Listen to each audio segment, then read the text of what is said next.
প্রতিনিয়ত বাইতুল্লাহর উপরে 120 খানা রহমত নাজিল করেন। ওই রহমতগুলো সারা পৃথিবীতে ছড়িয়ে যায়। যারা বাইতুল্লাহর দিকে দাঁড়িয়ে নামাজ পড়ে বা তাওয়াফ করে, হজ করে, তাদের উপরে 60টি রহমত নাজিল করা হয়। আর 40টা রহমত নাজিল করা হয় হলো সারা পৃথিবীতে যারা নামাজ পড়ে, মসজিদে দাঁড়িয়েতে বাইতুল্লাহর দিকে পশ্চিম দিকে দাঁড়িয়ে নামাজ পড়ে, তাদেরকে দেওয়া হয়। আর 3 নম্বর 20টা রহমত দেওয়া হয় যারা হলো পৃথিবী থেকে চলে গেছে, যেই মানুষগুলো মৃত্যুবরণ করেছে, যারা কবরে চলে গেছে, কবরের মধ্যে রাখার পরে তাদের মুখমণ্ডলগুলো, এই মুখমণ্ডলগুলো, তাদের মুখগুলো কাবার দিকে ঘুরিয়ে দেওয়া হয়েছে। যারা আল্লাহর জান্নাতে চলে গেছে, সকলের মুসলমান যারাই, তাদের তো মৃত্যুর পরে মুখমণ্ডলগুলো আল্লাহর কাবার দিকে করে দেওয়া হয়। কিন্তু যারা বেঈমান হয়, তাদের মুখমণ্ডল ফেরেশতারা প্রশ্নের পরে জবাব না দিতে পারলে তাদের মুখমণ্ডলগুলো আবার অন্যদিকে করে দেয়। যে এতদিন ধরে তুমি দুনিয়াতে ছিলে, এত বছর দুনিয়াতে ছিলে কিন্তু নামাজ পড়নি, এত বছর দুনিয়াতে ছিলে কিন্তু পশ্চিম দিকে তুমি পড়নি, নামাজ পড়নি। অনেকে বলে আমি মনের ভুলেও মসজিদে কোনোদিন যাইনি, সেজদা দেয়নি। এমন ব্যক্তিকে যদি মসজিদের মধ্যে জীবনে আসেনি, এমন ব্যক্তি যদি মারা যায় আর তার বাইতুল্লাহর দিকে যদি তার মুখটা কবরের মধ্যে পশ্চিম দিকে ঘুরিয়ে দেওয়া হয়, বলেন তো দেখি ফেরেশতারা এসে লাথি মেরে ওই মুখটা পূর্ব দিকে করে দেয়। নাউজুবিল্লাহ। কারণ দুনিয়াতে তো কখনো সে পশ্চিম দিকে পড়িনি, এখন মৃত্যুর পরে মুখটা দিয়ে দিয়েছে পশ্চিম দিকে। এটা কি ফেরেশতারা মানবে না আল্লাহ মানবে? যারা পশ্চিম দিকে যাদের মুখ থাকে, 20টা রহমত তাদের উপরে নাজিল করা হয়। তো এই বাইতুল্লাহর উপরে প্রতিনিয়ত 120টা রহমত নাজিল হয়। তার মধ্যে যারা বাইতুল্লাহ জিয়ারত করে তাদের 60টা, তার মধ্যে 60টা তাদের দেওয়া হয়। আর 40টা দেওয়া হয় যারা পৃথিবীতে যেই প্রান্তে নামাজ পড়ছে বাইতুল্লাহর দিকে মসজিদে, তাদের দেওয়া হয়। আর 20টা দেওয়া হয় পৃথিবী যেই প্রান্তে তাদের কবর আছে, মুখমণ্ডল আল্লাহর কাবার দিকে আছে, তারা জান্নাতি, তাদের কবরে জান্নাতের বিছানা বিছা হয়েছে, তারা ইল্লিনের মধ্যে আছে, তারা 20টা রহমত পায়। এই কারণে এই হজের মৌসুম চলছে, আমাদের দোয়া করতে হবে বেশি বেশি, আল্লাহ তুমি আমার জীবনের সমস্ত অপরাধ ক্ষমা করে দাও, আল্লাহ তুমি আমাকে মাফ করে দাও, আল্লাহ তুমি আমার জীবনের সমস্ত তামাম গুনাহগাতা ক্ষমা করে দাও। দোয়া করলেই আল্লাহ তাআলা এই মুহূর্তে দোয়া কবুল করে নিবে। কারণ হলো হজের মৌসুম চলছে, এই সময় হাজিরা কেউ কেউ বাইতুল্লাহ চলে গেছে, কেউ কেউ বাইতুল্লাহর কাবার প্রান্তে চলে গেছে, আবার কেউ কেউ বাংলাদেশ থেকে অন্য প্রান্ত থেকে গাট্টি গট্টি গোছায় তারা বিমানের উদ্দেশ্যে যাবে, আজ বা কালকে ফ্লাইটে চলে যাবে। কথা বলেন ঠিক কিনা? এই মুহূর্তে টানা 45 দিন দোয়া কবুল হবে, কুরবানির আগ মুহূর্তে পর্যন্ত দোয়া কবুল হবে। এ কারণে আমরা যদি যেই প্রান্ত থেকে দোয়া করি আল্লাহর কাছে চাই, সাইয়্যিদুল ইস্তিগফার করে যদি আল্লাহর কাছে চাই, আমাদের তামাম গুনাহগাতা আল্লাহ তাআলা ক্ষমা করে দিবে। কথা বলেন ঠিক না বেটি?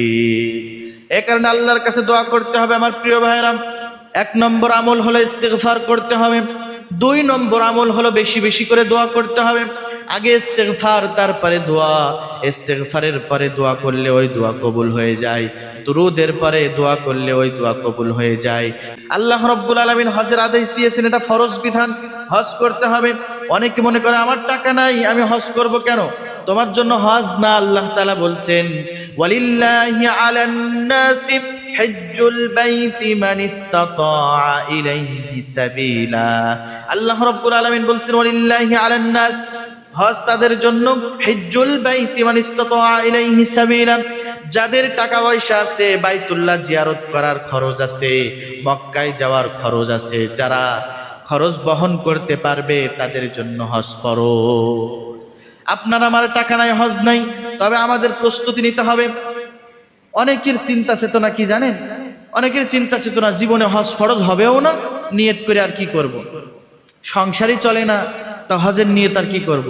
বড় লোকের জন্য হজ, আমাদের জন্য হজ না। আসলে কি তাই? পৃথিবীতে কিন্তু অনেক হাজি আছে যে তাদের টাকা ছিল না, পয়সা ছিল না, নিয়ত করেছে আর কবুল হয়ে গেছে। উম্মতে যে হজ করতে করেছে ওরাও জানে না। টাকা জমা নাই, টাকা নাই, কিন্তু হজ করেছে, নিয়ত ছিল। আল্লাহ রসুল কি স্বপ্ন দেখে ফেলেছে, আল্লাহ রসুল তাদেরকে ডেকে হজ্জে বাইতুল্লাহ জিয়ারত করাইছে। এমন ঘটনা আছে না নাই? এ কারণে হজ করতে হবে আমার প্রিয় ভাইয়েরা। হজ যাদের টাকা আছে তারা করবে, কিন্তু আমাদের যাদের টাকা নাই তারা কি করবে? তারা আজকে থেকে টাকা গুছানো শুরু করবে। 5 টাকা, 10 টাকা, 50 টাকা করে গুছাবে। আমরা যারা সিগারেট খাই, বিড়ি খাই, অনেকে আছে না প্রতিদিন 5টা 7টা করে সিগারেট পান খাওয়া লাগে। একটু কম খান, আজকের জন্য কম খান, এখন থেকে কম খান, খেয়ে আপনি কিছু টাকা গুছান। আর নিয়ত থাকবে হজ্জে বাইতুল্লাহ যাবেন, আল্লাহর রসুলকে সালাম দিবেন, কারণ আপনার নিয়ত আছে, মনে আশা আছে, কারণে আপনি হজে যাবেন। এই নিয়ত করে টাকা গুছাইলে যদি আপনার হায়াত শেষ হয়ে যায়, মৃত্যুবরণ করেন, আর মৃত্যুর আগে যদি আপনি ওসিয়াত করে যান, আমার সন্তানেরা, আমার মা বোনেরা, এই শোনো, আমার বিবি, এই যে টাকা গুছাচ্ছি হজের জন্য, আমি গরিব মানুষ, আমি অসহায় মানুষ, কিন্তু গুছাচ্ছি, যদি আমার মরণ হয়ে যায় এই টাকা মাদ্রাসায় মসজিদে দান করে দিবা, দেখবেন মৃত্যুর পরে পূর্ণ হজের সওয়াব আপনি পেয়ে যাবে। মনে বড় আশা ছিল যাব মদিনা, ঠিক না বেঠি? মনে বড় আশা ছিল যাব মদিনা, সালাম আমি করব গিয়ে, সালাম আমি করব গিয়ে নবীর রওজায়। মনে বড় আশা ছিল যাব মদিনায়, আরব সাগর পাড়ি দেব, নয়তো আমার তরি